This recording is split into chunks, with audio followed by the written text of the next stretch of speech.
thank you to all of you who are here from the beginning. It's great pleasure. I have here with me Wagner Alegretti, and we are going to discuss about past life recollection. Wagner has been studying that for decades. He has written a book, Retrocognitions, Memories of Past Lives in the Period Between Lives. Wagner has been studying consciousness, and one of his research piece that I suggest you take a look if you have not seen yet is described in the TEDx talk. In a TEDx talk he gave that is called Bioenergy Technology. So that is his most recent research. Wagner, welcome to the channel. Thank For you. those Thanks of very you much for having me. For those of you who do not know, Wagner is my partner. We have been working together for very long, right, Wagner? Let me see now if you can calculate that well correctly. 26 now. Yes. Very nice. And there are many projects that we have done together. We have had many experiences in which we could share physical experiences, but also share some spiritual, mental, conscious experience beyond the body, even in out of body experience. So that's why I invited Wagner here, because his book is out of printing for quite some time, because he's updating the book, but it's taking a little bit longer than you expected, right, Wagner? We are Absolutely. waiting for the book and hoping. So I just thought, what an excellent opportunity for us to ask directly. So, Wagner, would you like to perhaps start telling us your interest about this topic, why, how it started? Yeah. Well, trying to make this, as short as possible. I started having out-of-body experiences when I was quite young, around 9 or 10 years of age. So they were spontaneous at the beginning, and then certainly, with time, I started buying books, reading them, and then being able to produce more OBEs at my will. But I was always very curious, interested in this idea, what kind of personality person I was in the past. And I didn't have this kind of natural predisposition to have retrocognitions or spontaneous recollections of past lives, as I heard many times my friends, other people describing this experience. So then I thought, well, I have to apply some time and some effort and buying books and developing more myself as a consciousness with bioenergy, but mostly through the out-of-body experiences. I started having these experiences. So with time, I created a course that I started giving when we were in Miami. So teaching people about retrocognitions. And with time, this content got mature, ready. And a big part of this was, how could I say, compiling the experiences of our students, telling what they had, as retrocognitions, their questions, the most interesting or, how could I say, important topics to them. And then I put together, and then I published this book, I think it was 1998, when we had the first edition. Yes, yes, and of course, you're saying something so nice that is by being teaching throughout the world and having met so many people, Yep. probably those who learn the most, it's ourselves, right? Absolutely. Because we have the opportunity to touch people's life and hear their stories and see what changes with what technique and how it affected them. And we learned so much. And it was very nice that you put this in your book. And you also described something in your book that I like a lot, Wagner. So I'm going to ask you here about this so you can comment. And then after a while, if it's okay with you, Wagner, we open here for questions. And Sure, I sure. would like to say to all of you who are present here that we will try to address all of your questions if possible, or as many as possible. We have a dear friend supporting us here who is now with the email support, and she appears there. It's Angelica, and Angelica will be kind of helping us to organize the comments and the questions. The less you have parallel talks, the easier her job, otherwise it's very hard. But there are certain things that I would like very much that we address. One of them, Wagner, is when you talk about the importance of confirmation of whatever experience we think is a past life Of course, we see so many people that they jump to conclusion too fast. So what are the points that you bring about that in your book? Help us here to go deeper into that, please. Yeah, this was something, a concern that I had from the beginning, because being part of so many different groups of spirituality, spiritualism, mainly there in Brazil, many times I heard people talking about their recollections and past lives. And I had one particular friend who would have a no theoretical, I mean, allegedly, a recognition almost every day. So the person was always telling, "Oh, I was a person like this. I was in Egypt." So I thought that was being a little bit too easy, and everybody was thinking they were being or recalling being someone important in the past. So really, I saw that it's important for us to try to confirm if we were really somebody specifically, and certainly we have to accumulate enough experiences to confirm that with time. So many times we talk about some numbers like, okay, let us wait for at least 10 recognitions of the same life for us to be sure about that. But that is just a kind of a number, round number to make people think, because if we have just small flashes, very short, very faint, we need more than 10. If we have a couple of very impressive, complete, like reliving again some of those memories, perhaps it would be enough for us to be convinced. But we needed to cross-check that with other aspects. The way we are nowadays, certain synchronicities in life, certain traumas, predispositions. So when we really have a recognition that is real, we can recognize some of those people we saw in the past with others here. We see that the way that we were in the past aligns with pretty much our strong traits and weak traits here.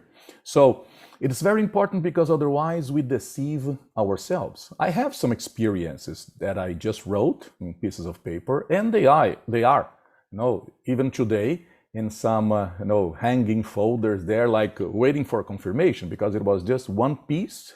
I don't know how to fit that in the context of my past, of my series of past lives. You are on mute. Thank Yeah. you, Wagner. I was trying not to disturb the little noises here. Uh-huh. I was going to say that it's amazing because we never hear anybody saying, well, I remember being just someone not important. Most people, they have to remember something that for them it's flourished or is connected to their present life. Yeah. And unfortunately, one of the things that we see is that most people who try to remember past life or try to study about this, they end up fantasizing. And most of the real past life recollections comes spontaneously. Most does not mean all. But do you think, Wagner, in your observation, it's more or less as I am saying, or you see in a different way? It's important to say that recognitions can come in many different ways. In my book, I put a kind of a graduation of lucidity, awareness, or how complete, thorough that recollection is. Because sometimes we see a particular place, for instance, in another city for the very first time, and we feel that sensation of deja vu or deja vu. That could be a recognition, but it's a very superficial one. So there are different levels, and perhaps a person can go to a certain place and then really remembering being there and suffering, perhaps, torture or some things like this. So there are different degrees, and certainly it's important for us to think, well, what is the most important thing for us to remember if we could choose? Because as you said, many times these experiences are spontaneous. But many times we call it spontaneous just because we don't know the particular cause of that. Mm-hmm. Because if we go to a particular museum, suppose as we went there many times to the British Museum, and then if we are there at the place of the old Egypt, if we have a recognition there, I don't know if I could call that an spontaneous recognition, because the environment, not only the psychological information there, what we see, but also the vibes, the energy sometimes can trigger some of these recollections. But sometimes those that we call our helpers, mentors, some entities, they can also intentionally or just by their presence, they can trigger some of these out-of-body experiences. But also, it's important to say that sometimes we leave the body, we go to places, not physical ones, and we can have the same kind of effect. So we can remember what we were doing, studying before we were born, if we go to those places where we were perhaps preparing for this present life. Perfect. So, one of the things that I see when we talk about spontaneous or caused by something that we may not identify, but the experience was caused by something. One of the interesting things that I have seen in the recent research that I am doing with children who have had some sort of a psychic or spiritual experiences or energy sensitivity. And it's not uncommon that they have sometimes recollections or repetitive dreams that seems to be connected in a way to some sort of experience that cannot be explained only by this present life. Among all of the different authors you researched and your own experience, Wagner, do you see that it would be easier for children to have past life recall, or is there any recognition or way of measuring how many times it's just a fantasy that the child would be imagining they have been somebody, and how many times it's a true experience? Certainly, children have more predisposition, natural one, to remember past lives, perhaps because the brain is still very fresh. You know, many of our synapses are still being pruned, as they say technically, perhaps because these influences are still much closer to them. But also sometimes, of course, children can fantasize. But we have two authors, researchers of this, Ian Stevenson, already in another dimension, but Jim Tucker, who in fact is continuing his work. And they both specialize in studying cases of children who reported allegedly cases of retrocognition. But then when these researchers, they went to check if there was really that personality, that person in that village, for instance, in India, with that particular wife, many times with names and children, and many times they could confirm, if not all, most of those particular topics there. And what is interesting, sometimes these children, they described the way they died there in the past. And not only that was confirmed in this investigation later, but also some of these people now in this life, they were born with some birthmarks, sometimes coinciding, aligning almost perfectly with that supposed cause of death in that past life. So certainly, I cannot say that is absolute proof if we think of a hard science, but not everything is possible to be put in a lab to be replicated as many times as we want. Some things are like observation. It's like in history, or sometimes like in life, in biology, some things we observe. And I could say that we have cases, observations enough to say that recognition is a fact. But certainly, besides the spontaneous retrocognitions, there are ways for us to provoke our own retrocognitions. Yeah, I have spoken with Dr. Jim Tucker recently. I think the interview is even here in the channel. If those of you who are watching, you would like to see it. He's a very nice person with very genuine interest in growing this knowledge. And some cases, they are amazing of what some of these children remember. And uh, Dr. Jan Stevenson have some interesting facts too. Wagner pointed out in his book some of the work of Dr. Jan Stevenson, and one of them even became a movie, right, Wagner? I don't remember exactly the name of the movie. I think it is more known in France, but it's something like The Girl Who Lived Twice, something like this. But if you look in maybe Netflix, or if you try to Perhaps it's find Monica.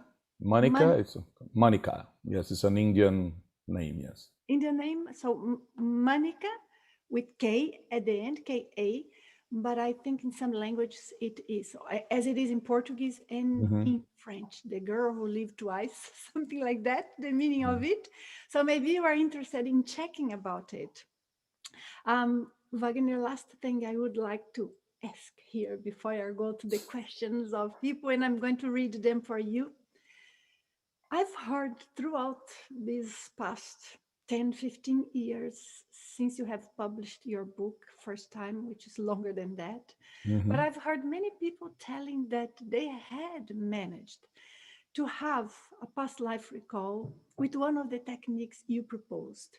And I know that in your book, you were very careful to propose techniques that would not stimulate fantasy and would try to bring people to a clear mind and blank slate so that they would have a true experience and not allowing whatever is in the background of their mind to influence, which is not easy Yeah, as because much as possible. Yeah. as much as possible, right? So it's not easy in our everyday lives because we tend to naturally create some expectation of what that would be.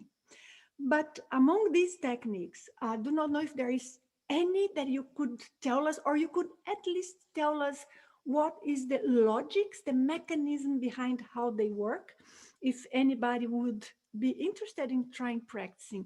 But I also know, and I will give you space to mention this, Wagner, that to try any of these techniques, it's super important that you know how to handle energy. What connects us to our memory of past lives is our energy, our energetic interface, how this brain is right now interconnected with our non physical body, our spiritual body, and all of our memories, which are there. What I'm saying here is for you, Wagner, to comment on that too, because most of the people that we have here today, they are quite familiar with the studies and energy and how to balance your energies, self-defense, and not to allow influence from energies from Hmm. outside. Hmm. But some are new. So I think it's important that we address that a little bit. So I'm letting you talk. So many things here. But yes, as you said, let us start from this. I think it is important for people to know at least a little bit about energy, how to absorb energy, to transmit energy or emit energy, to do the velo, perhaps even creating the vibrational state. Not only because all this energy work can increase the probability, can make the mechanisms work better for the recollection, exactly the memories we want, but also in some cases we might need some energy self-defense. Sometimes we connect to some particular memories, some things we lived in the past. They could destabilize our energies just by ourselves because they were traumatic, but in some cases they could even trigger, connect with some other informational energy fields. Some Mhm. people could feel, and this is the case I saw in many books, not exactly with me, but even with other people reporting this in classes. Sometimes they feel like sick after remembering some experiences because they were being tortured or they were really physically ill at that time. So perhaps if we put in a sequence, I would say yes, apply some time, invest some time first in developing your own energy work.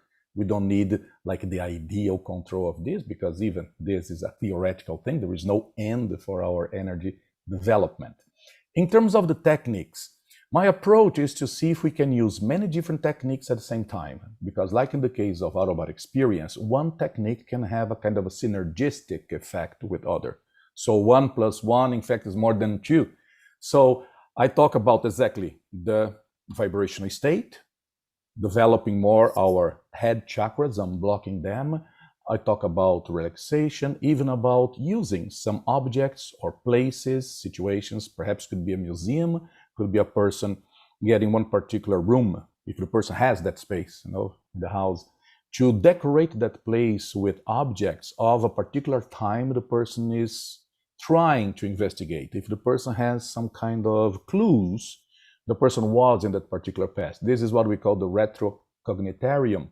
Certainly nowadays it's very difficult for people to put aside one room only for this, but we can use places as we did when we went, for instance, to Kyoto when Nancy and I think it's interesting to mention this, we were walking some old parts of Kyoto in Japan when we had a small quick recognition at the same corner, the same moment, at the same place. We didn't say anything at that moment, but a little bit later we mentioned, and both of us had the same strong sensation feeling of familiarity, deja vu, of being there in the past.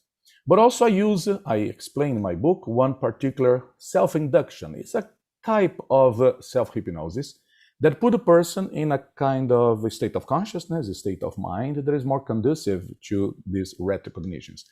But perhaps only one of them alone wouldn't work, perhaps not immediately or not as much. That's why it's good when we prepare the whole thing. In my book, I say, look, study yourself. What are your characteristics, your style, your way of being? What is that you like or always liked in this life, or what you disliked? Because if we can make the right mental tuning, certainly we are disconnecting from a lot of possible noise. We could say, well, perhaps that we are inducing ourselves. But as I said, we can have the confirmation by the repetition there. One thing also that I took as a kind of guideline for me when I was writing this book is that I read so many books about retrocognitions, and most of them were basically listing cases. People describing their past lives, but very little about mechanisms and more technicalities. So then I thought, look, in my book, I'm not going to put a single case. And up to this version, I don't have a single case of retrocognition there because I think people have plenty in so many other sources. But I try, for instance, to show that the main source, the data bank that stores our memory of past lives or of our last in-between lives period, is in fact that body people call the astral body or the psychosoma, the non-physical body. So it's not a physical brain. So we have to bring those memories to the physical brain for us to remember them here. The more out-of-body experiences a person has, the more the person is training to bring memories from what sometimes we call, to simplify, the parabrain to the physical brain. It's the same mechanism of remembering past lives. That's why, as you were saying, the more we unblock the chakras, like the frontal chakra, the crown chakras, the energy in the head, the easier it's going to be for us to bring these memories back. And just to use this as an analogy, sometimes we wake up in the morning, we don't remember anything special about that particular night. We don't remember having an OBE. But sometimes we think, okay, let me do the first velo of the day. Let me move my energies up and down. And many times we can trigger that so-called vibrational state. And then suddenly we remember one or more projections we just had during that night. So this shows that when we activate the energies, mainly of the head, we can facilitate this kind of interface, this connection between the subtle brain and the physical one. So by the same token, we can think, okay, if we do more of this, we can have more of these experiences. And something else that you mentioned also there is that I say that these helpers or mentors, many times they work to help us to have some recollections. But sometimes, in some particular cases, they do their best to avoid some recollections in case we are not mature enough to remember those things.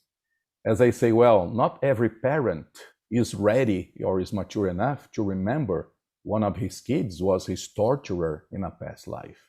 This can disrupt a lot of people, families, and relationships. So let us go slowly. So as we grow with our recollections, we will be able to be more mature and to remember more and more.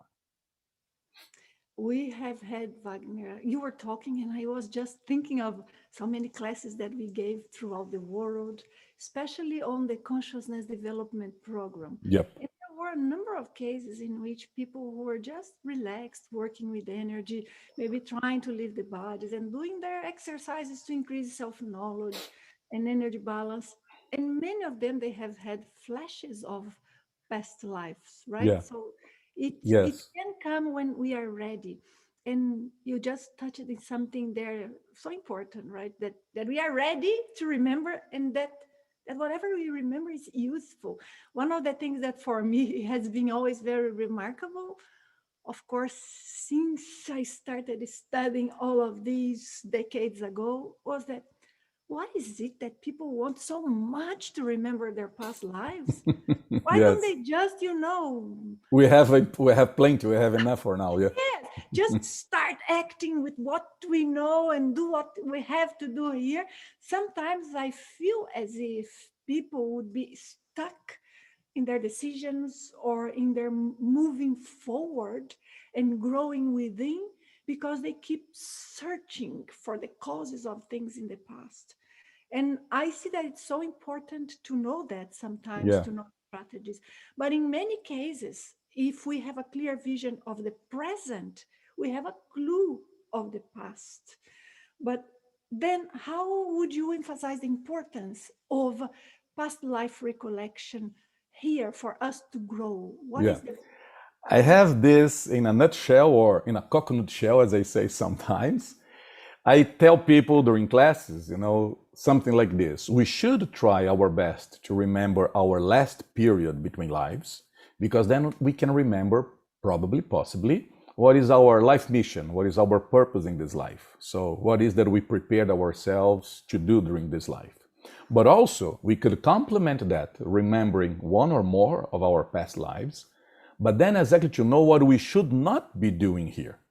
So when we know a little bit more what we should be doing, and by exclusion, we know what we should not be repeating here, this in fact narrows a lot all the possibilities, because there is this tendency for all of us to be very repetitive. We lose lucidity in between lives, from one life to the other one. We forget what happened there. We have a tendency to get back with the same people, to make the same mistakes, to get involved with the same people. So it's like a kind of Groundhog Day, as we say. I think most of the people have seen that movie.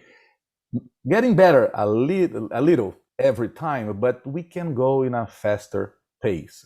So if it were the case of prioritizing, I would say, let us try to remember our last period between lives, before we were born, because it was less emotional, more productive. If we were lucid there, we were designing, planning, studying exactly to make the most of this present life. This is more productive than trying to recall if we were Cleopatra or Mark Antony or other cases like this. But by exclusion, many times we can see, as I said, when we remember, look, I lived this 3,000 years ago, and I still have the same kind of tendency. I still have the same kind of mindset. Wow. So we need to update as soon as possible. Yeah. So I guess the repetition, right, comes a lot because many times the appearance of things change, but the core, it's still the same. And if we do not change our vision of reality, our lucidity of the world, but in a multidimensional sense, we do not change our values, and then we do not change our principles, and then we tend to fall in the same patterns. And that's why sometimes it takes so long to improve ourselves according to what Yes. we want and to get out of certain loops and repetitions. That is a very interesting point, and I love when you say that. That's why I was here having you speak with your words, because it's so nice. As you say, the importance of the past is for us to learn, not to repeat the same mistakes, Exactly. right? If there were Exactly. mistakes.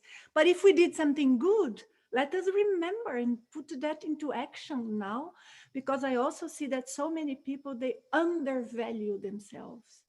They have so much more capacity, strength, skills, abilities, and attributes that are good for evolution, that are important, but they don't value. They think they are nobody just because they are not as successful as Oh, yes, absolutely. whoever, right?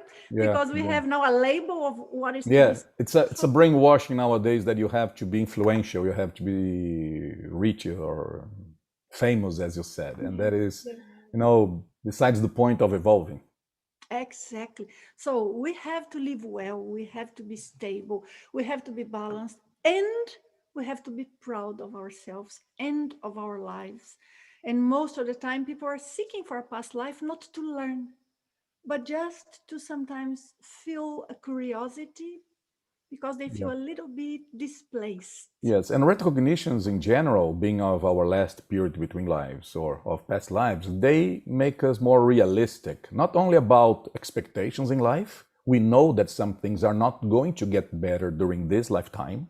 There are some expectations I don't have anymore. So you think, okay, some of the problems we have in our society are going to be overcome perhaps in 10,000 years, but some could be improved in 10 years. That's the thing. But even in our case, as you said, we know we have a lot of strong traits. There are so many different forms, types of intelligences, and some are not so valued nowadays. And we can recognize that we are very special, particular, singular in some aspects. As we discover we have so many limitations and problems that make us more humble, as I said, more realistic. But I think this helps us because make us more balanced, more grounded, sturdier. Even when we talk about multidimensionality, it's important to say we are not talking about alienation from this life. If we are here now, there is a reason, there is a purpose. We are not here to be out of the body all the time or to be, on cloud nine, spaced out. So we have to keep our priorities straight. This is really, really important. Yes, yes, I think that is very valuable message that I would love to leave here. Shall we check the questions? So otherwise I will Absolutely, it will be here interesting. pulling whatever I like you say. So let me get some of the questions here. So I will be reading, and all of you, if you have questions about this topic, please by all means just drop there and we will address them. Victor Lins, hi Victor, nice to see you here. Thanks for joining. And he's asking Wagner, once I was doing a relaxation exercises and all of a sudden I saw a scene that took time in the 19th century. Is there a way of knowing if that was a past life recollection? I would say that with one single experience, it's very difficult for us to be absolutely sure of that. We need more information because our mind is so rich, is so complex. The consciousness is so interconnected with everything. Sometimes we pick memories that in fact are not ours, are from other consciousnesses, other people around of us.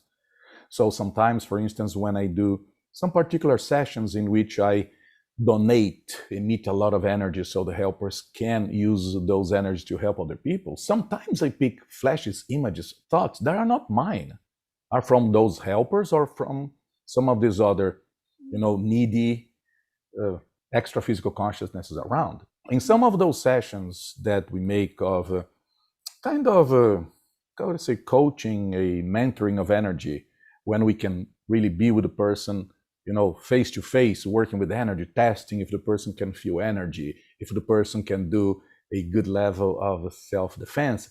In some cases, when I couple energetically more deeply with some people, I get a lot of images and impressions and feelings. It's almost like not being so dramatic, but it's like an avalanche, a tsunami of impressions and memories and emotions. So in many cases, I think I'm convinced I'm accessing, tapping into the memories of the person. So this shows how careful we have to be to decide, okay, this is really from a past life I had some time ago. We need, Victor, repetition. So don't be, in a rush. Take note, always write these experiences. And with time, you are going to classify, to put them together, and then you are going to see sometimes you have many confirmations of a particular life. And these confirmations, sometimes they come from outside. I don't know if Nancy is going to remember. Many years ago, we were in Amsterdam. We were there in the Nexus conference there. We had a little stand there. And one person who was there came to me and then touched my shoulder, said, I have to tell you something. And then the person started describing a lot of things. The person said, look, there is a spirit here asking me to tell you this. And what that person told us during that, mystical fair aligned perfectly with some things I know from my past lives. How could that person know? Some details, not general vague things. So sometimes you see a medium here, a colleague there, one projection, sometimes a kid tells you something, well, synchronicities in life. So this confirmation that I was saying doesn't come only from retrocognitions, but can be from many other forms of our multidimensional abilities or our psychic abilities. So sometimes an image that you see later on, you see something when you are consciously projected outside the body, and then the information comes in indirect ways. That's what you mean, right, Wagner? Yes, also, and sometimes it's in a good way, sometimes in a bad way. Like, for instance, I think you remember that we went so many times to Japan. And many times we felt like if we had the red carpet unrolled in front of us because everything was easy, all the synchronicities very positive, everything was easy, pleasant, we felt welcome, no intrusion, nothing.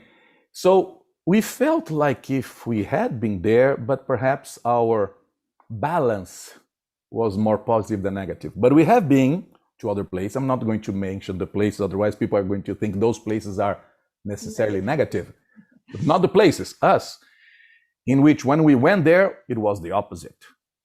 Everything that could go wrong went wrong. We had to struggle, we had to swim against the current, we had to put so much effort, 10 times the effort we would put in Japan. And again, we think, why? How were we there in the past? So there are clues everywhere.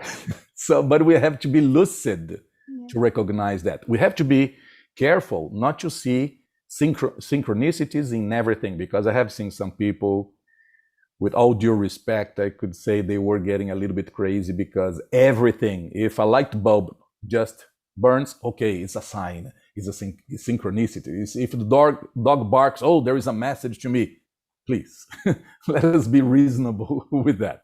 It's Occam's razor first. Occam's razor, yes. Yes. And for those of you who do not know what that is stick to the simplest explanation when that fits. Only when it does not fit, you search for something that goes to different degrees of complexity. Wagner mentioned there in his talk a couple of times a few concepts that I would like to refer to. There he said, we emit or donate energy to a helper.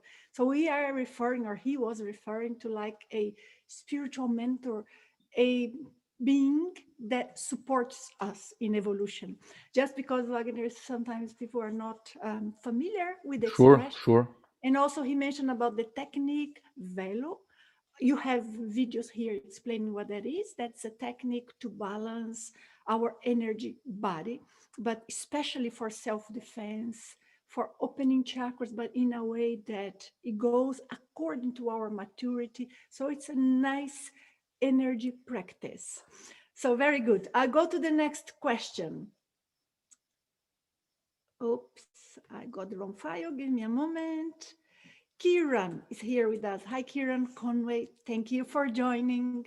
The question is, what is the best way to remember the mistakes that we made in the past lives so that we do not make the same mistakes again? And so then we can have a better chance to complete our life plan. What a nice question, Kieran.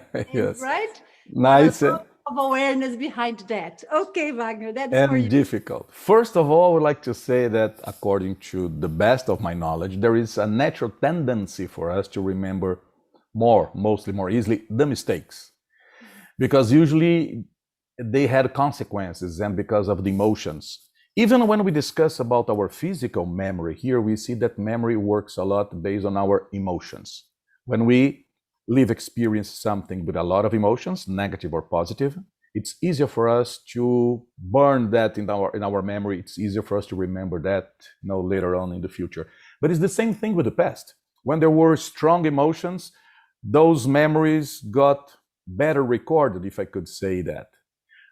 In fact, just by statistics, we know that in most of the cases, these emotions were the bad ones when we think of this past. Certainly, we can remember positive things, of course. But my point is, it's difficult for us to remember that we were, for instance, in a library reading a book. But it's a lot easier for us to remember when we were killed, when we were suffering, when we made a big mistake, when there was a lot of regret.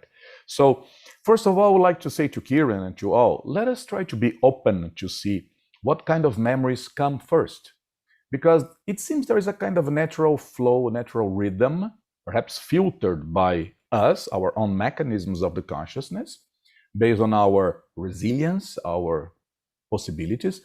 But also I think the helpers, the mentors, these spiritual guides, many times they are the ones like pulling a little bit, the strings to see if we can grow, remembering first what is easier for us to process, to digest, and little by little we can go deeper and deeper and deeper. I think it is very hard, very difficult for us, if we could just theoretically, to go directly to the worst of our mistakes in the past.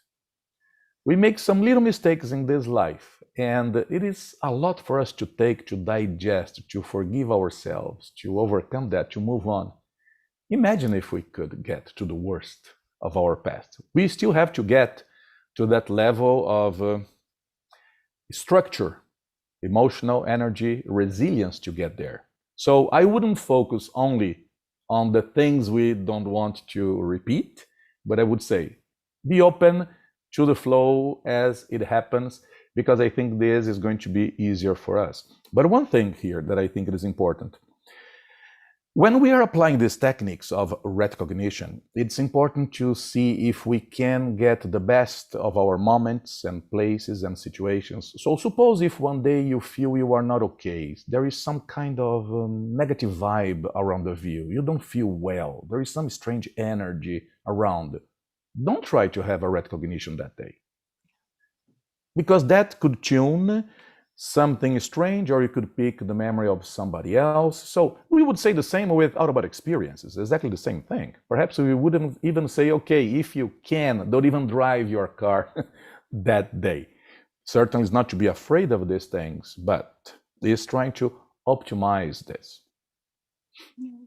And I was just going to say, it's very lucid to think, I do not want to repeat the same mistakes, because as we said, we tend to go back to the same points. But sometimes when we do remember one very strong moment in which we defy the odds and succeed and put the best characteristic of ours into action, sometimes that gives us such a strength in this life that it may makes us determined to a point that we do many things that we would not have been able to do without that specific recollection. So it's And if hard I, balance, yeah, right, Wagner? yes, and also if I may, sometimes some abilities we developed over time, they were used in a way that was not very cosmoethical, but the ability is there. So many times the point is to reperspectivate, is to recontextualize that. Well, suppose someone who was in the past a very good, influential communicator, a person with a lot of charisma, influencing others, but perhaps not using that very well. So the person was basically seducing others, was putting others to fight, whatever example we can pick here. We can remember that, but we don't have to get rid of that ability we have to communicate well. So we can use the same skill, a high level of communication, but now to put this in a way that it is good for us and for everyone else. So it's not a matter of cutting something out like an amputation. Many times it's redirecting experiences and abilities, but then in a more constructive way. Yes, very nice. Well said, Wagner. I hope it's okay, Kieran. Yes. I have also Luis Aparecido, and he's asking, can we call our life plans the experiences we have in this dimension, or are these given to us with no choice? Certainly understand when we establish the spectrum, and usually is something in the middle. When we talk about life plan, it's a kind of a general planning optimization for something. It's like when we are preparing a group of astronauts to go to Mars. Yes? So we plan the guidelines, we know the conditions, we try to simulate, anticipate as much as possible everything before. But when things happen, when they go to Mars, they are going to face a lot of new situations. They will need to improvise. They will need to be creative. There's going to be some small accidents and big accidents. It's the same thing. Or it's like when we think, okay, we are going to start a university. We know how many credits we need. We know the disciplines, how long it's going to take, perhaps even details like the names of some, professors there, some teachers, rooms, whatever. But it's not like being there and studying all of that. So there is room for the new. It depends on us. So life plan is not fate, it's not destiny, it's a map. So if I think, okay, let me go from here to Madrid, I get a map. So if there is something that we could not foresee in the middle there, a problem, we take a detour. Sometimes the detour is going to take a little bit more of time, but sometimes it's even more beautiful. It's a scenic route, for instance. So it's the same thing in life. So one interesting point when we discuss this is the thing of free will. Free will is a very important, complicated discussion in quantum physics, in philosophy, in law. Is there free will or not? In neuroscience, in some areas, some people are saying that there is no free will. Free will is a kind of illusion, and certainly we don't agree with that. But let me tell you one thing. One of the problems we had with this whole discussion is the best proof we have of free will. Why? Because if life mission were really a kind of rigid plan, all of us would be successful by the end. As we know, most of us fail, if not totally, with most of our life mission. This shows that we had room for decisions, for changing. So, not completing our life task is the best example we have of a good thing, our free will. But then the thing is, do we use well our free will? How strong is that will? How free are we? We cannot be free, for instance, of some laws of physics, limitations of biology.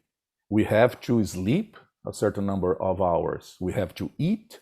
But in terms of decision, in terms of our emotional life and in society, well, there is a lot of room for that. But most of the people don't use that, or at least don't use well because of impulses. So the point is, as we were saying before, let us remember our last intermissive period to see what we planned to do, and let us remember what we did in past lives, so we decide by ourselves not to do them again. So it's not something that is imposed on us. Even because for a lot of decisions in our life plan, we need the consensus, the acceptance of others. Many people say, oh, we decide, we choose the parents we are going to have. That is arrogant, because if that were the case, we would be imposing our will on our parents. So it's a matter of consensus, the best possible consensus. That is actually one of the questions that we have here, that I'm going to jump and bring to this then a little bit up here, so you can address this immediately. So Creative 777 is commenting here, or asking rather, is it true that we all choose our next life, or only more developed souls can choose their lives and their parents? Can we be pushed to reincarnate, or is it always voluntary? Lots of questions, but they are Interesting. interconnected. So I Good thought questions. it was Good questions. interesting. Yes. Well, again, just to state the obvious, it depends. Some people, some consciousness is more evolved, more lucid, they decide more. Those who spend the period in between lives without lucidity, like sleepwalkers, zombies, they don't decide anything. Somebody else has to decide for them. Most of us are somewhere there in the middle. So it's difficult to say in each of our cases where we are. But sometimes we have a lot of room in some aspects, not so much in others. Let me give you one example. Sometimes we have some room for decision in terms of what we can do for most of the society, for humanity in general. Should I write a book? Should I invent something? But many times we don't have such level of freedom in cases of our Grupal karma.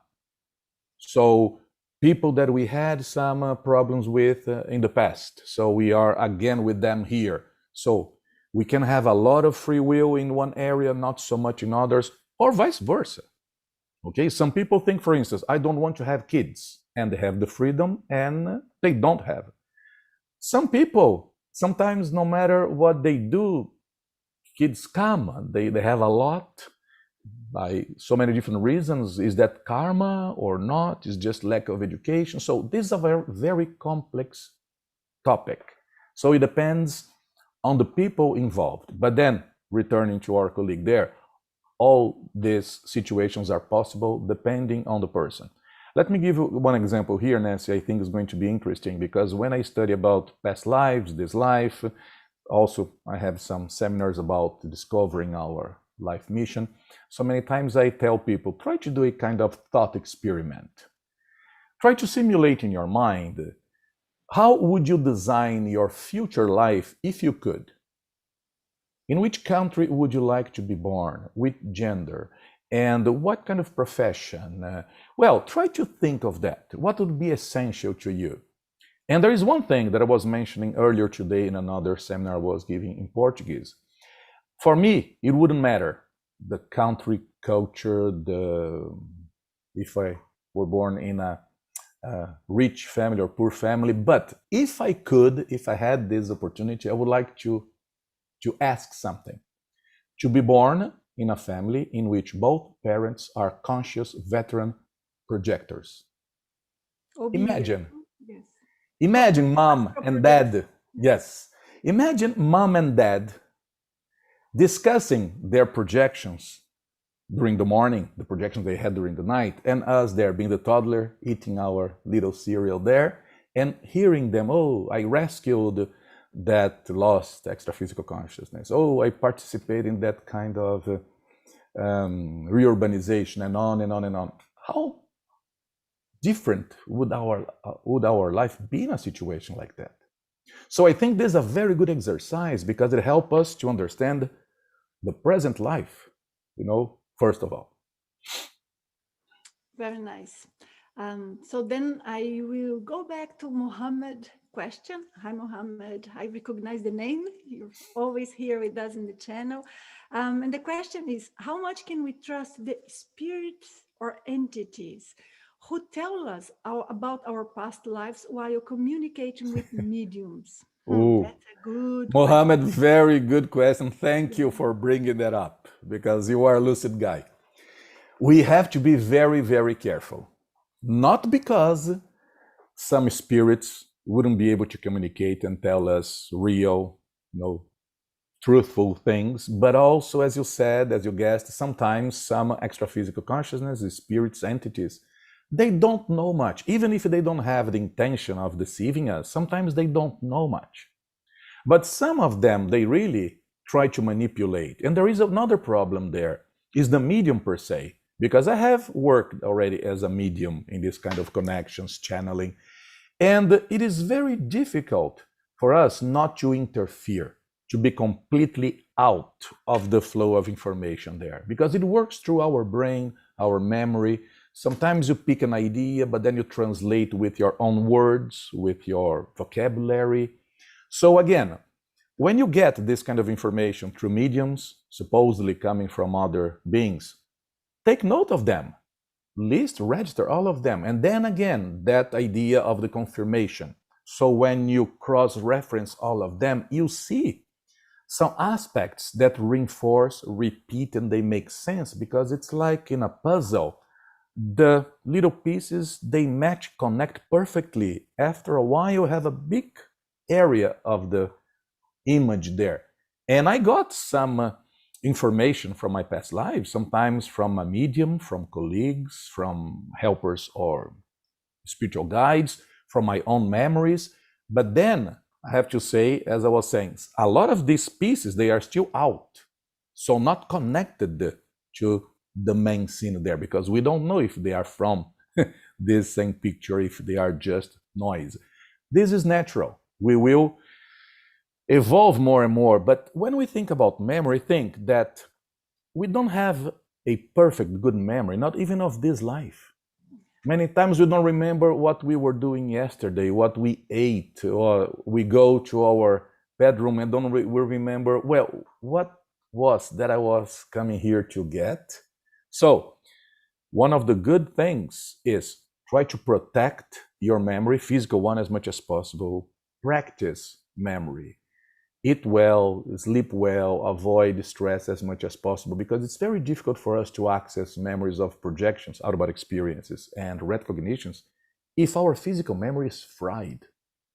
All of us have some level of false memories, fake memories. This is natural. But some people have too many of them. They remember things that never happened to them. Very good. Thank you, Wagner. Mourier, I'm sorry if I'm pronouncing wrongly your name, is asking, since there is no numeric edition of Retrocognition's book, I think you are asking if we still have this book available. Is that it? I cannot understand the question. This edition that I have here in my hands is the first edition, but there are other editions, but all of them are not available for purchase now because they are out of printing. They were sold out, and we did not print again because And Wagner is yeah, expanding the book, right? yes, I'm expanding, updating some things, even some things from science, memory, neuroscience. But let me tell you one thing. Last time I checked, I think this was, what, 2, 3 months ago, there were some of my books available as used books in Amazon. So it's just for people to check sometimes. Some people sell used books. So I know this is not the solution, but if it is for 1 or 2 people, you might find them. Once one person was, I'm not saying this is always, but once a person was asking, I think it was like $300 for this book. So no, you get an no, interview here and that's it. yes, Of course, but it's not the same. There's lots yes, that is in your book that we teach in the consciousness development program. absolutely, Not the absolutely. same method, but some of the information Yeah, is there, some of it, right? You were saying true. something that I cut you unintentionally, No, Wagner. no, no. It was just a joke. I was saying that certainly people are going to find my book with the normal, prices, but Regular that was prices. just. I even took a print screen there just to say, "Wow, my book has been very valuable now. It's a Yes. hard to find book." Yes. And then I have Mariano Batista asking, since I was young, I used to have spontaneous retrocognitions in vivid dreams or past life recall. Once I dreamed I was a woman in India with many children. Can we consider lucid dreams as a kind of conscious recollection? I have read Wagner's book. It's excellent, by the way. Thanks, Mariano. Thank you. And so, Wagner, what would you like to comment about this? Well, dream as a kind of consciousness state is something very complex because we have inputs, influences of so many different things. Sometimes we have a unbalanced extra physical consciousness close to us, and that can influence our dream. I'm talking about normal dreams. So you can imagine when we are talking about lucid dreams, it's even more complex. Most of the lucid dreams are just dreams in which we become lucid of them. But certainly, as you said, sometimes we can get some repetitive patterns, recurrent dreams. I had many when I was young with some particular patterns that repeated throughout my life. So they could be clues for some things that we had in the past. But then again, the idea of getting all this information, archiving them, organizing and crisscrossing, combining them just to make sure if they were real or not. I had many dreams or lucid dreams in which they were only dreams. So I was having a crazy dream. When I say crazy, like things not making too much sense. And because of this lack of logic there, I just realized, look, this has to be a dream. So because things don't make sense. And then I could continue dreaming, being aware of the fact I was dreaming. And then I learned, I was a kid at that time, I learned I could control the dream. But then I remember one day when I tried to make some effort to wake up, instead of waking up in my bed as in previous times, I woke up out of my body. So that dream just faded, disappeared, and I saw myself floating over my body there. So just to say that in most of the cases, lucid dreams are just dreams. In some cases, they could be, yes, telepathic connections. In some cases, they could be reliving some things from our past, retrocognitions, but there are a lot of other phenomena that can be combined. Yeah. They're mixing with dreams. If I may say something, Wagner, because there is a generalization that people do sometimes, that they have regular dreams, common dreams, that they don't have any meaning. And then perhaps very, very conscious out of body experience and other things that are meaningful, but not necessarily fully conscious out of body experience. They tend to call all of these like a lucid dream because it happened while the brain was sleeping. But there may be different things, as Wagner said, different phenomena. And so many people, they have repetitive dreams with things that are meaningful, sometimes just a trauma of this life. Sometimes it's a type of energy that is in the environment, maybe an entity or some sort of old energy there that causes, as a telepathic perception of ours, that comes to our mind and we have the dream. But there are cases in which, as Wagner said, this can be possible. So lucid dream is something that needs to be better understood. Yeah. Problem is that many people use the expression lucid dream to teach about lucid dream, but they envelop too many different phenomena in that. So that Exactly. only make the doubt and the confusion grows further. Yeah. Human consciousness is so complex. We can have so many different states. And as Nancy was saying, sometimes people say, out-of-body experiences do not exist. They are just lucid dreams. So these are more the materialistic, physicalistic people. Other people say, okay, all out-of-body experiences are lucid dreams. So is the other way. No, there are many different possibilities. And as Nancy was studying, still studying the case of young kids having some of these psychic phenomena. And I mentioned this to you, Nancy, some years ago. We were with Anna Laura, we were discussing about this. I think we were in London, and I said, look, something that was common with me when I was a kid was like waking up twice. So you are in a dream, and then you feel you are waking up, like if you were in your bed is reality. And then suddenly you wake up again.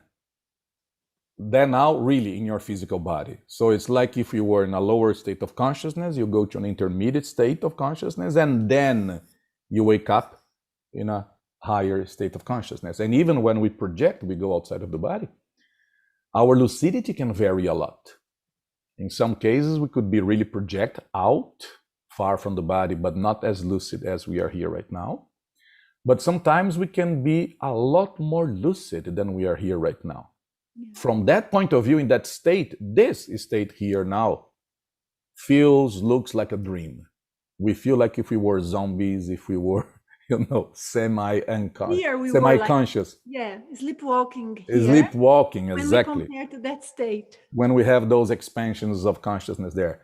Also, or always the problem for us is the lack of references. So some of the experiences we have, they are good because they give us references, metric, to study, measure other states, other moments of our life. Very nice. Thank you. Thank you. I hope this answered your question, Mariano. And then we have Jen asking us, can a retrocognition help us repair currently complicated relationships, understand why certain things happened? Absolutely. And in my book, I put this as one of the benefits of the retrocognition. I put there some benefits that would be more like healing.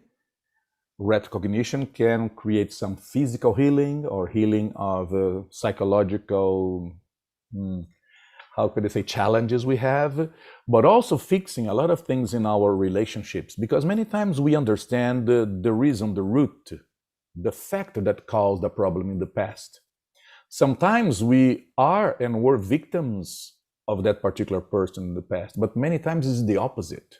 Many times the person we have a problem with nowadays was our victim, was affected by us in the past.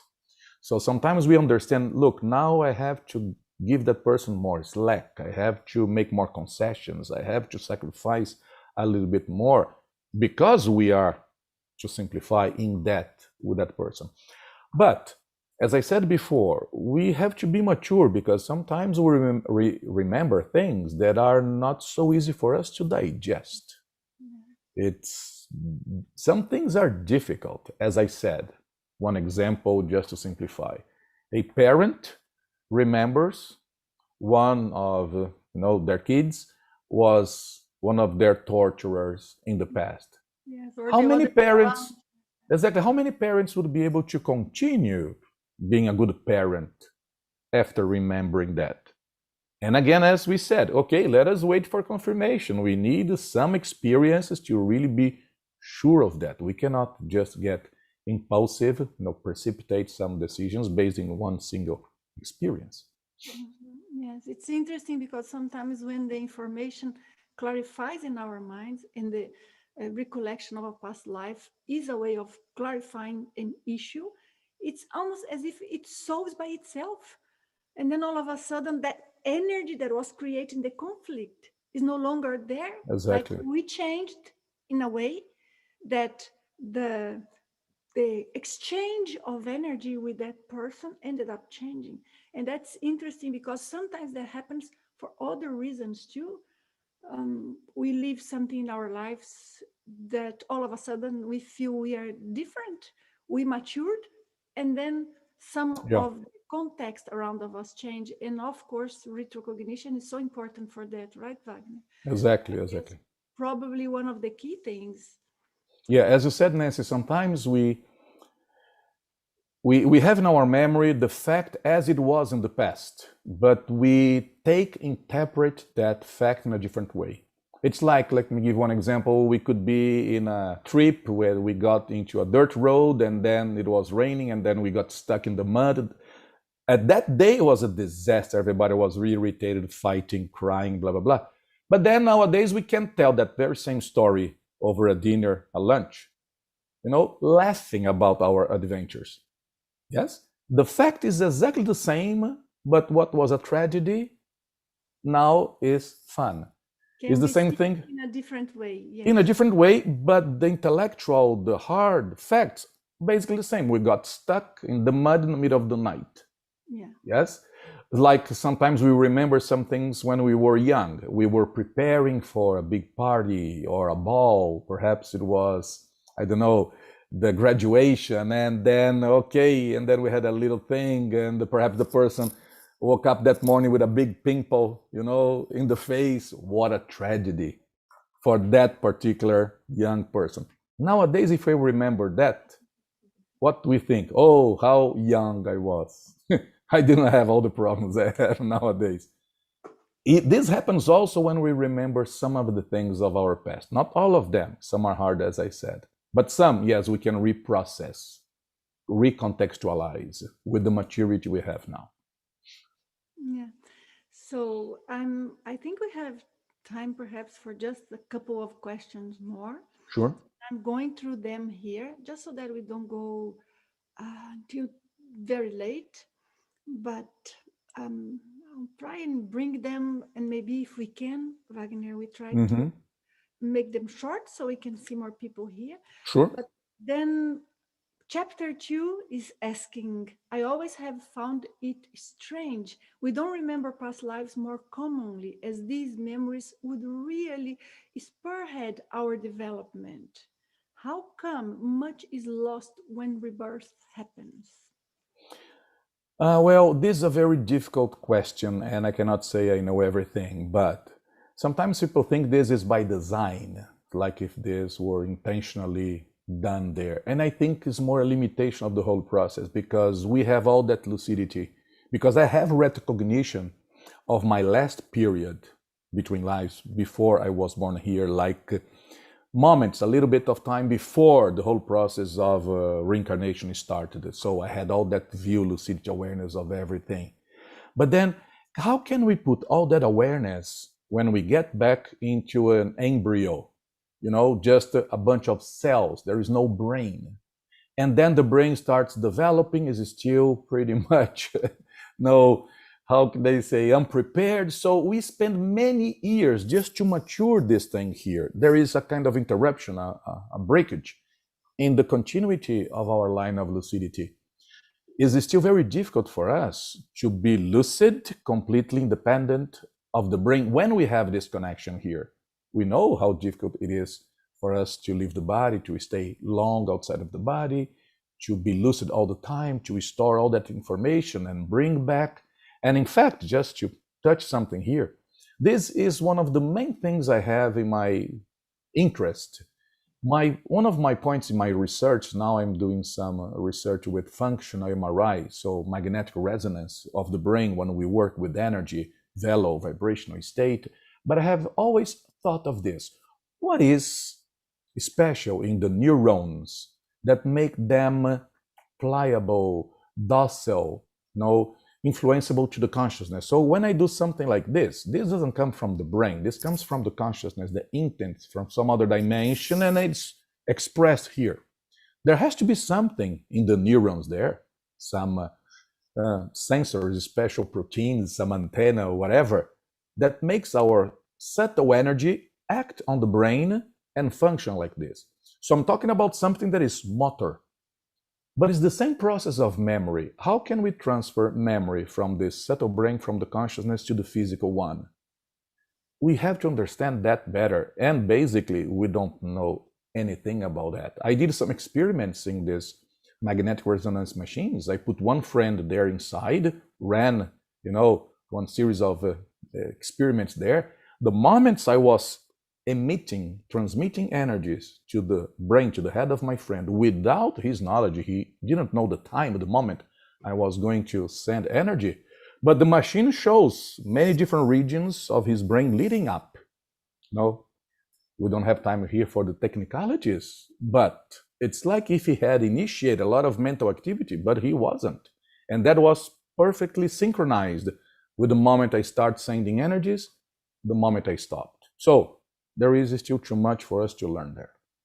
Yeah, yes. I would like just to mention that a lot of what we comment is based on research, is based on experience. And as you guys probably have seen, we like to explain the whys.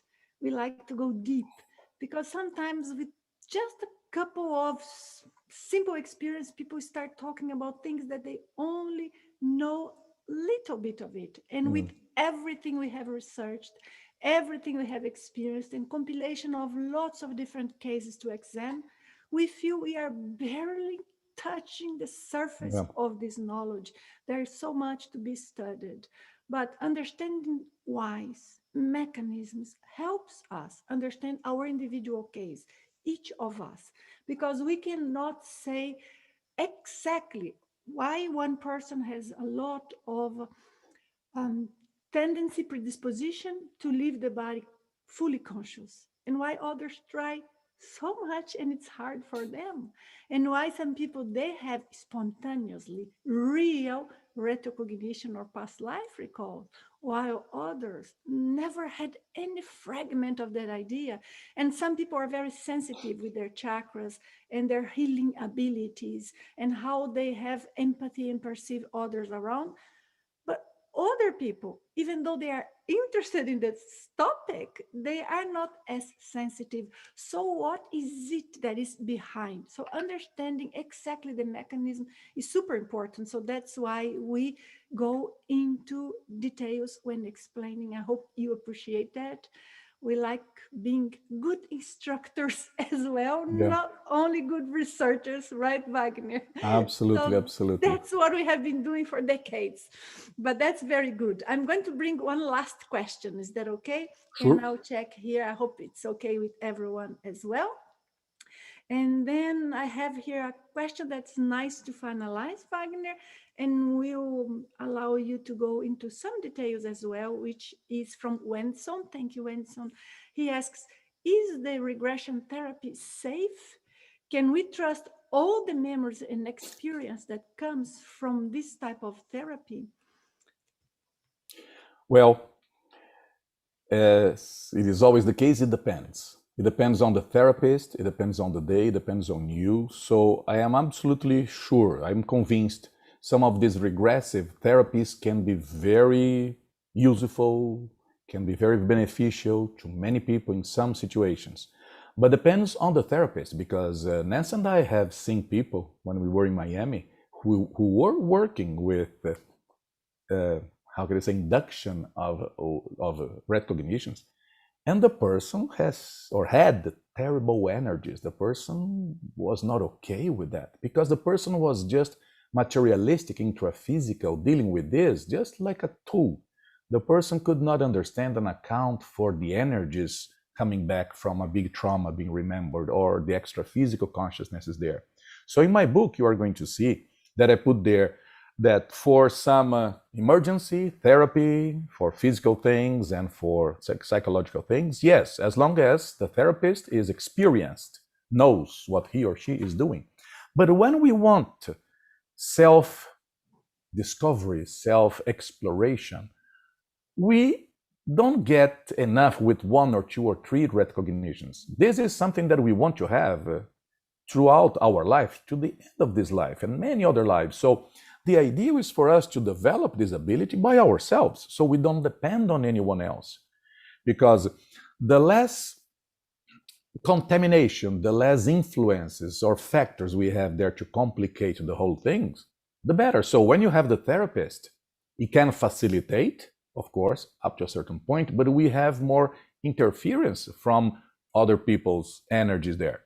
So it is good, as much as we would say, okay, when surgeries are positive, or like saying, do we need surgery?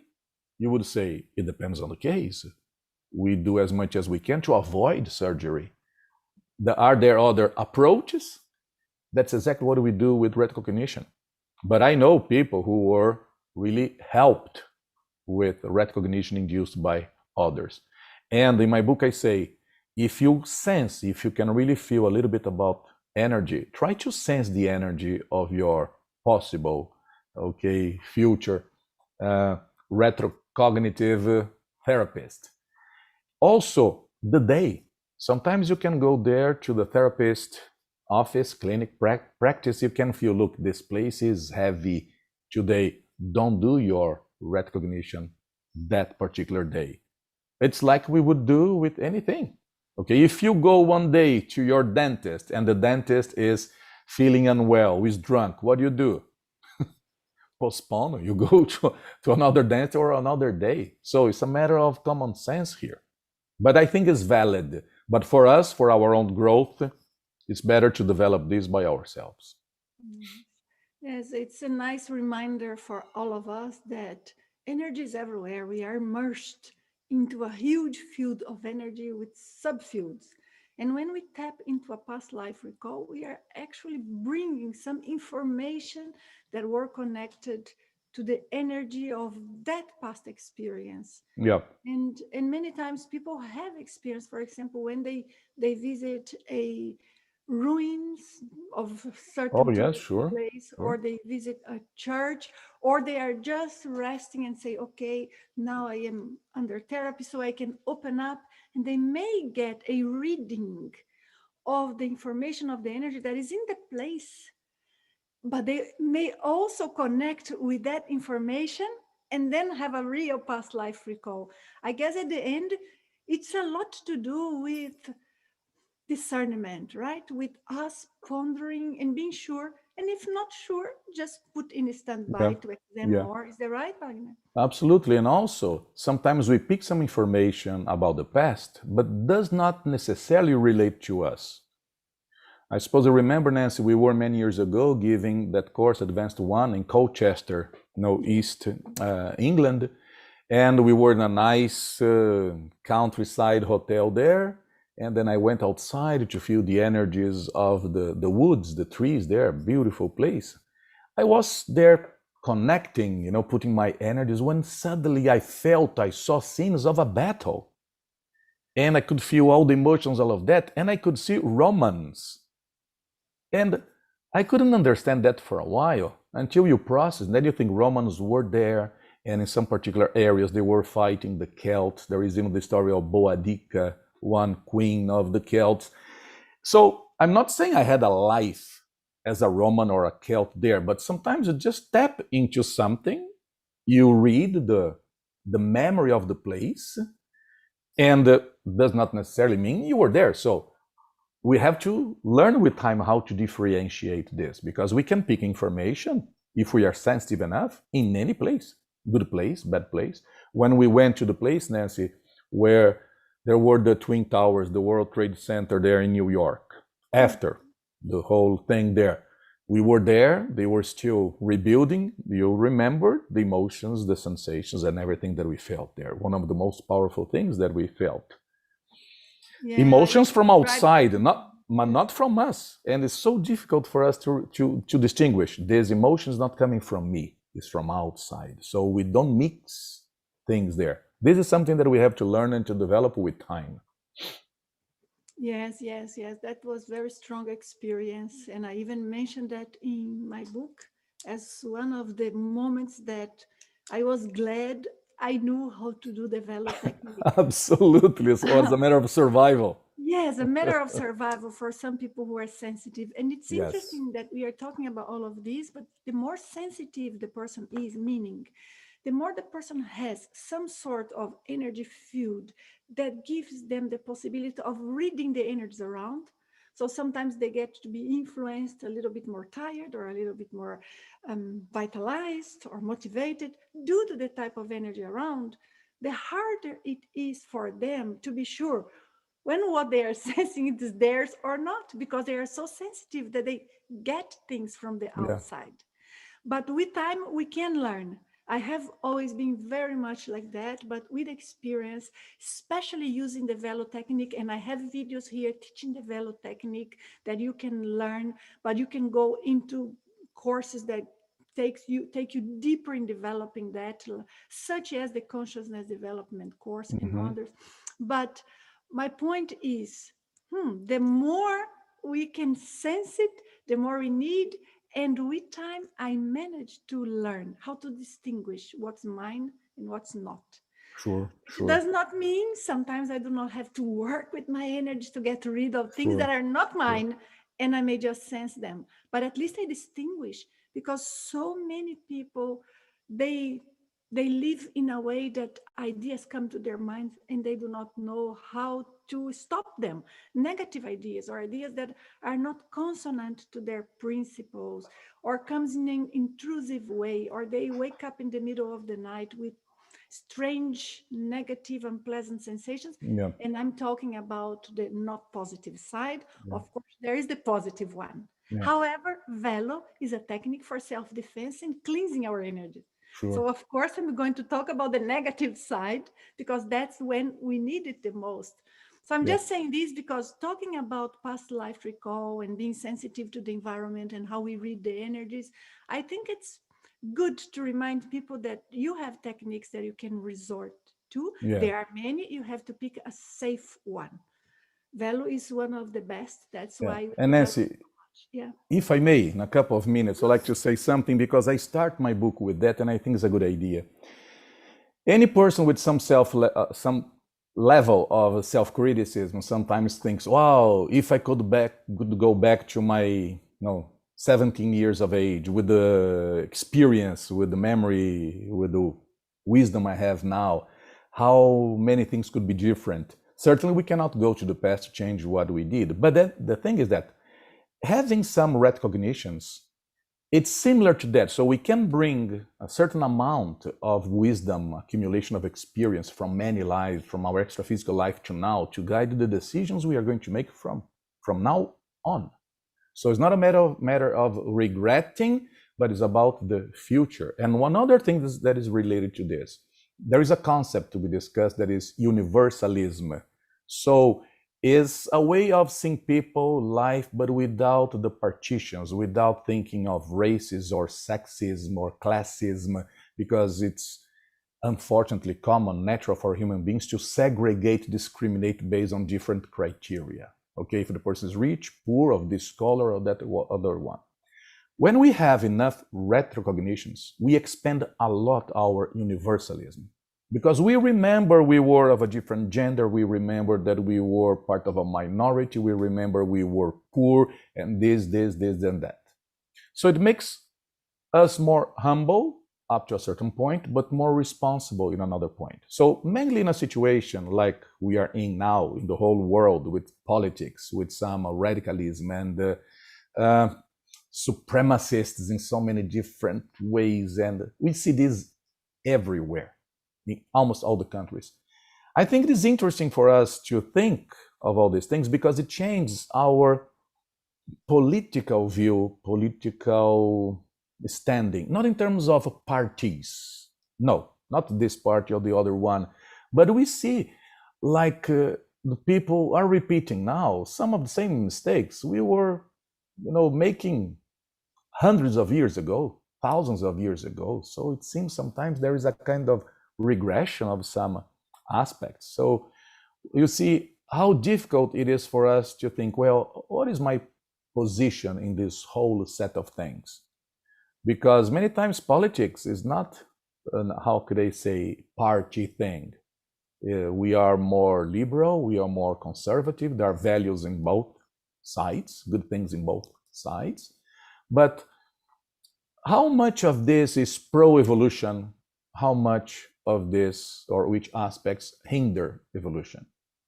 So I think recognitions out of our experiences can give us a different sense of things, not only the adventure side, it's like more the ethical side also. And this is something we apply every day in the physical life. It guides our decisions. And mainly in a moment like this, with COVID, with so many other challenges, as I used to joke with people, many times I feel like if I were living some of those sci-fi movies that we used to watch, to see. So we just need what now? A asteroid, impacting Earth, invasion of aliens, just to complete the list of the crazy things going on. Absolutely. Very good, very good. I guess that's it. Took us quite some time, but we wanted to address all of your topics and questions. It was lovely having you, Wagner. Thank you for taking Thank the you. time. Maybe one day you can join us to talk about your research on detection of subtle energy. That would be So interesting, yes. that would be very nice. So we can go a little more into the science of that. Yeah. I'm sure our audience would enjoy. I am so grateful for those of you who managed to stay with us for an hour and a half into this talk. It was a great pleasure. And I hope we can be together again soon. Please leave on the comments if you have ever had any experience that you think is a past life recall. Let us know about the details, or let us know if you think that is possible. So that is always good information for us to be basing our studies. And also, what would you like us to discuss in a live talk so that we can answer your questions? Would you please leave that information for me?